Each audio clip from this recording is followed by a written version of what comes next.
Top five, top five, top five. Ladies and gentlemen, welcome to the #1 sports ranking show on YouTube here at the Countdown. So you know what time it is. We're about to get into some great sports rankings, and with football season right around the corner, last week we gave you all the top 5 best team bets.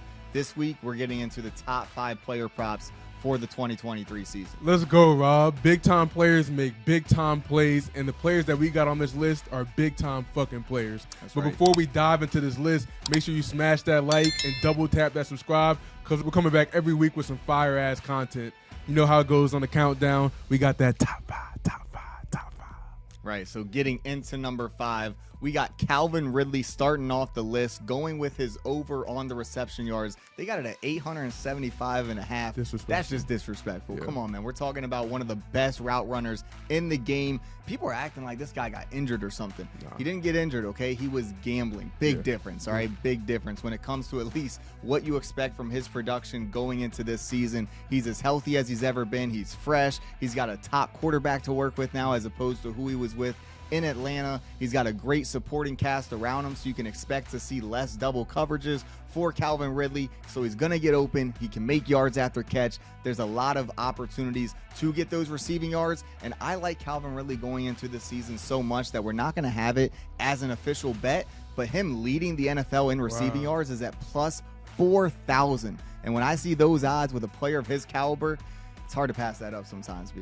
Yeah, I mean, Calvin Ridley went for 1,300 plus yards over 2 years ago. A lot of people have put him as an afterthought and have forgot about him because he's barely played over the last 2 years. Yeah. Obviously, the gambling, he only played 5 games the year before that. But at the end of the day, he's a very high caliber receiver, runs very good routes, and he's in a very potent offense with Doug Peterson being one of the best offensive play callers in the NFL. And he has Trevor Lawrence, which has one of the best arms in the NFL and has some very good surrounding weapons around him, not only at receiver, but also at running back with Travis Etienne, also at tight end with Evan Ingram. So yeah, the ball is going to get spread out a little bit, but at the end of the day, you have one of the best receivers in the NFL with a lot of space to work, and that's a very, very dangerous game. That's why we decided to sprinkle some on him leading the NFL in receiving yards this year.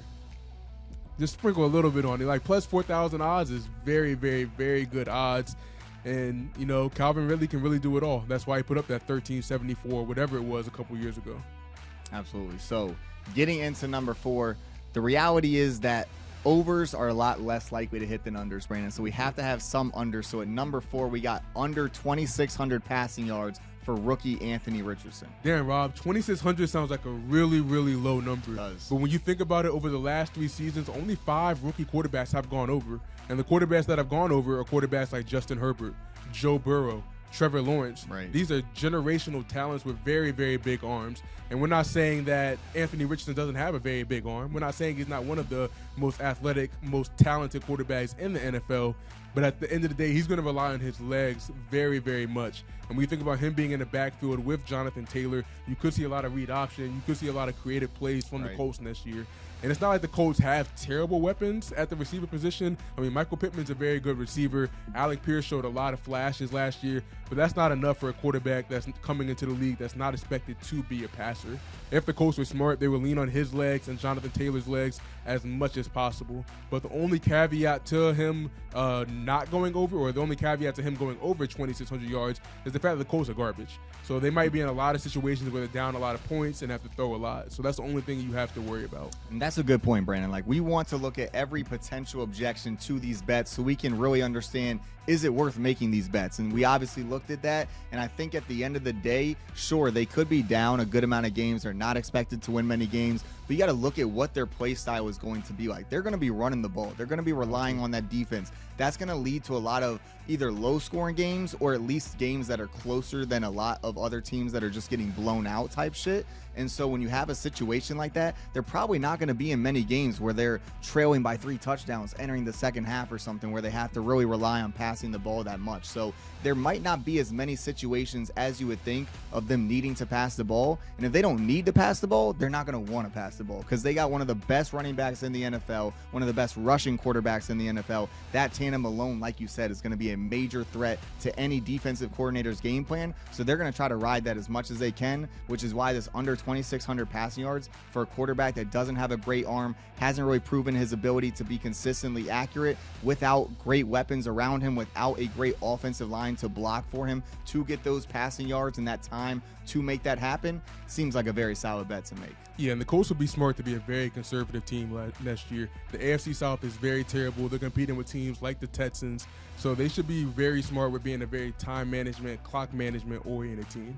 Absolutely. So getting into number 3, we got another under for you all with Miles Sanders going under his expected rushing yards of 900 plus. And the thing about Miles Sanders, it was one of the more underrated signings of free agency. He had a great year last year. We're not trying to take any credit away from Miles, but we got to look at the facts, all right? The Philadelphia Eagles had the #1 offensive line in the NFL. They had the best rushing quarterback in the NFL. There was a lot of reasons why any running back in that system would have 1,300 plus yards. And the fact that that was his only time hitting over this threshold in his 4-year career is a major concern for this repeating itself when he's changing teams to a team like Carolina that's not going to be able to protect him as well, that's not going to be able to create as many holes, and that's going to rely on that rookie quarterback, Bryce Young. If they have any chance of being successful this year, it's because Bryce Young's able to make some plays, pass the ball, move the chains. So mediocre Miles is not likely to surpass that threshold, and getting that over under at 900 plus,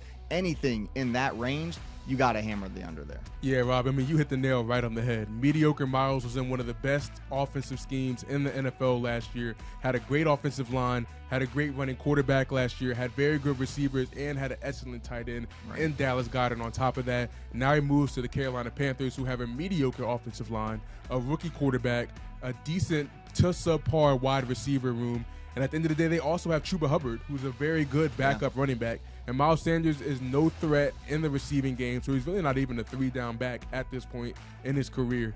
And on top of that, I mean, he was in a contract year. A lot of players go crazy in contract years, and then once they get paid, they tend to slide off the trail, especially at the running back position, which has the lowest longevity of any position in the NFL. So this could be Miles Sanders' only big long-term contract. At the end of the day, he was overpaid. He got a little bit too much money. The Panthers showed a little bit of desperate. It could have been better for them just to bring Dante Foreman and Chuba Hubbard back. But they decided to go with Miles Sanders, and we'll see if the dividend pays off this year. Yeah, so this is a running back who probably had the best supporting cast in all of football last year, if you look at it from that perspective, and might have one of the worst going into this year. So definitely expect to see some regression from Miles Sanders, and that's why that under looks like a good bet. Love it. So getting into number 2, we're sticking with the Carolina Panthers. We're turning it on a more optimistic note with Bryce Young leading all rookies with the most passing yards among the rookie quarterback class. Yeah, we talked about Anthony Richardson just a short time ago. He's not a throwing quarterback. At the end of the day, they want to run the ball more than anything. And when you look at Houston, they have C.J. Stroud. They have a decent wide receiver room, but at the end of the day, their best wide receiver is Robert Woods. So when Robert Woods is your #1 receiver as a rookie quarterback, you can only expect so much production. And Bryce Young is the best quarterback of the group. He has a lot of moxie. He can move outside the pocket. He can make a lot of big plays. They don't have the best wide receivers. Obviously, they shipped off DJ Moore to Chicago, but they do have some good guys. They got Adam Thielen, who has a lot of experience. Obviously, he's the #1 receiver, but they also have DJ Chark, who has put up some big numbers in the years past, has dealt with some injuries, and they got Jonathan Mingo early in the second round at Ole Miss. Unfortunately, Terrace Marshall might have went down with a big injury. We'll see what happens with him, but we think he has the tools to be the best passing quarterback as a rookie this year, and there's a lot of reasons why he could tie into that. Yeah, absolutely. I mean, you just go back to last year. Who was the best quarterback in this class? It was no question to be Bryce Young. The only concern about Bryce Young is his height, and obviously that's going to affect his long-term potential, like his durability basically. As long as he can stay healthy, it might not even be close as to who's going to have the most passing yards in this rookie class, because you mentioned the supporting cast that these guys have, the systems that they're in. It's without a doubt Bryce Young is in the best position there. But take that out. Let's just pretend you switch them around and they're in different systems with different weapons or whatever. Bryce Young is by far the more talented passer among these 3 people. And so unless he gets hurt, Bryce Young should easily hit on this bet. And every preseason bet that you're taking, there's going to be some injury risk. So if that's the only concern that you have to worry about, it's one worth taking. Yeah, and the Panthers also got Frank Reich, who's an offensive-minded coach, while the Texans got DeMeco Ryans, who's a defensive-minded coach. So that definitely plays into the way these teams are going to be schematic with the way they choose their plays and the way they rely on the defenses. No doubt. But getting into the #1 player prop for 2023, we got George Pickens going over the 4.5 reception touchdown mark. any George Pickens bet, I think, is a good one to take going into this year. He was a rookie last year. You saw his highlights. You saw the big plays he was making, but he's much more than that. This is a guy who can play down after down after down, consistently make some plays for that Pittsburgh Steelers offense. And now you're seeing the chemistry that he's building with Kenny Pickett. That Pickett to Pickens connection is something that we're probably going to see for a long time. And to see them take a next step this year is absolutely what we expect. And with 4.5 reception touchdowns being the marker that they're going to set, he might break that in the first 5 weeks. I mean, come on, one touchdown a week is not impossible for him to do with his catch radius in the red zone. He's going to be targeted early. He's going to be targeted often, and this is a bet that you got to hammer. NFL young boy, George Pickens, absolute dog. Barely got any tick. Well, not barely got any tick, but didn't have much production over the first couple of weeks of the 2022-2023 NFL season. Right. But as the season progressed, he got a lot more touches. And the thing about the Steelers offense last year, it was only George Pickens deep balls. You didn't see any slants. You didn't see any in-breaking routes. You didn't see any corners. It was just deep balls and fades. Right. And the Steelers have very much changed the offense this year to incorporate his full route tree. We saw him score a touchdown in week 1 of the preseason where he ran an in route, broke off the safety, and got to the end zone for like 35 yards. He went for 800-plus yards, 4 touchdowns last year. I can easily see him pushing 1,000 yards and going for like 7-8 touchdowns this year. George Pickens has everything that you want from a receiver. He has the speed. He has the dog mentality. He has the catch radius. Obviously has the height and the body. He's really could be the full package. And we think about the fact that Deontay Johnson did not score a single touchdown last year, which is very unlikely to happen this year, but it shows the fact that George Pickens is the guy they're looking for in the end zone.